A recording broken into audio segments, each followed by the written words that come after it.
ကောင်မလေးအမုန်းဆုံးလူဟာသူ့ရဲ့အိယာထဲမှာအတူရှိနေတာကိုတွေးလိုက်ရတဲ့အခါတုံ့လှုပ်သွားတဲ့ဒေါသတကြီးနဲ့ခြေထောက်တစ်ဖက်ထဲနဲ့ပဲအဲ့ဒီလူကိုအိယာဘော်ကနေကန်ချလိုက်တယ်ပြီးတော့အဲ့ဒီလူကသူ့ကိုအနိုင်ကျင့်တယ်လို့ရန်တွေးပြောဆိုတယ်အဲ့ဒီလူကတော့အနိုင်ကျင့်ခံရသူဟာသူဖြစ်တဲ့နယ်လို့ပြောလိုက်တယ်ရှက်ရွံ့သွားတဲ့ကောင်မလေးမျက်လုံးမိတ်လိုက်ပြီးညကဖြစ်ပျက်ခဲ့တဲ့မြဟာသူ့ဘက်ကစတင်ခဲ့တာတွေကြီးဖြစ်တယ်ဆိုတာကိုပြန်မှတ်ရလိုက်တဲ့ကောင်မလေးကသူ့ပစ္စည်းတွေကိုထုတ်ပိုးပြီးထွက်ခွာဖို့ပြင်ဆင်တဲ့အခါအဲ့ဒီလူကိုဒီကိစ္စဘယ်သူမှမပြောဖို့တတိပေးခဲ့တယ်အဲ့ဒီလူကဘာမှပြန်မပြောဘဲကောင်မလေးကိုနယံစီတွန်းကပ်လိုက်တယ်သူ့ပေါ်တာဝန်ယူရမယ်လို့အလေးနဲ့ပြောလိုက်တယ်အကူညီမဲ့နေတဲ့ကောင်မလေးသူ့ကိုတွန်းထုတ်ဖို့ကြိုးစားခဲ့တယ်ကောင်မလေးကိုကြာမြင့်စွာကလေးကချစ်ခင်နေခဲ့တဲ့အဲ့ဒီလူကလွတ်မပေးတာကြောင့်ကောင်မလေးဟာအဲ့ဒီလူကိုနောက်တစ်ချိန်ထပ်ကန်ထုတ်လိုက်တယ်သူမဟာမာနကြီးစွာတကားဝါကနေထွက်ခွာသွားခဲ့တယ်ဒါပေမဲ့တကားဝါမှာသူမရဲ့မိဘတွေစောင့်ဆိုင်နေတာကိုတွေးလိုက်ရတော့နေရာမှာတင်အေးခဲသွားတယ်ဗျ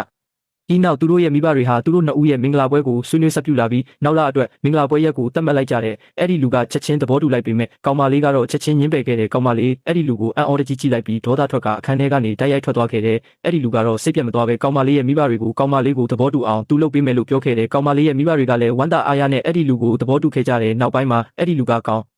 မလေးရဲ့ဘန်ကတ်အားလုံးကိုအေးခဲထားဖို့သူတို့ကိုတောင်းဆိုခဲ့တယ်။အဲ့ဒီလူကမာနာကြီးတဲ့အပြုံးကိုပြသခဲ့တယ်။ဒီအချိန်မှာတော့ကောင်မလေးဟာအိမ်ကနေထွက်ပြေးဖို့သူ့ပစ္စည်းတွေကိုထုတ်ပိုးနေခဲ့တယ်။သူမဘန်ကတ်ကိုထုတ်ပြပြီးယွမ်တန်း50ဟာသူ့ကိုလာတော့ကြစိတ်ပူစရာမလိုတဲ့ဘဝနဲ့နေထိုင်ဖို့လုံလောက်ကြောင်းမာနာတကြီးပြောလိုက်တယ်။အဲ့ဒီလူကကြိုတင်ပြင်ဆင်မှုတွေလုပ်ထားခဲ့တယ်ဆိုတာကိုသူမလုံးဝမသိခဲ့ဘူး။အိမ်ကနေထွက်လာခဲ့ပြီးနောက်လေလံပွဲတစ်ခုမှာထိတ်တန်းကြောက်စိမ့်တစ်ခုကိုယွမ်တန်းနဲ့ဆက်ပေးပြီးဝယ်ယူတဲ့အခါဘန်